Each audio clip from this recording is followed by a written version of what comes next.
जो मैं परसों मुझे बताया गया है, लेकिन उसमें यह बताया गया है कि अक्टूबर के सेकंड हफ्ते में, जी यानी शाह किसी। साहब मैं ये थोड़ा दिखा दूं, ये देखें, जी प्लीज ये आप देखें एक्सप्लेन कर दें। शाह साहब, ये देखें, ये मैं इस वक्त कैटेगरी में आ गया हूं जहां आदिया पारामोनी रिन्यू करवाने वालों के लिए।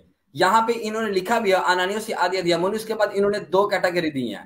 ये इन्होंने तीसरे मुल्क के बाशिंदों के लिए कैटेगरी दी है, जो ये जो आप इस वक्त देख रहे हैं स्क्रीन पे। शाह साहब बात शायद आपको मुकम्मल नजर आ रही हो या आधी नजर आ रही हो, तो ये मैं इस पे क्लिक करता हूँ। आदिया पारामोनी जो हमारे तीसरे मुल्क के बाशिंदे हैं, उनकी यहाँ पे कैटेगरी शो की हुई है।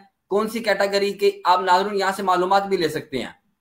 इसके अलावा अब रीन्यू क्यों नहीं हो रहा, उस पे उनकी वेबसाइट क्या कहती है ये देखते हैं। शाह साहब इस पे हमने क्लिक किया तो अब इनकी वेबसाइट ये देखें शाह साहब, इस हिस्से में पूरी स्क्रीन पे सिर्फ एक इन्होंने कंप्यूटर दिखाया हुआ है, ऊपर ये इन्होंने दो कार्टून से बिठाए हुए हैं, ऊपर बताया कि यहाँ पे काम चल रहा है। इसका मतलब ये है कि इस पे अभी इस शोबे पे अभी काम जारी है, काम हो रहा है, इसलिए देर हो रही है। तो ये शाह साहब इनकी वेबसाइट का ये डिपार्टमेंट, ये शोबा बताना चाह रहा है कि ये मिस्त्री लगे हुए यानी ये। मैंने जो बात अभी या इससे पहले की थी वो बिल्कुल सही है, और जी वो हाँ। ये सबूत आपने पेश कर दिया है।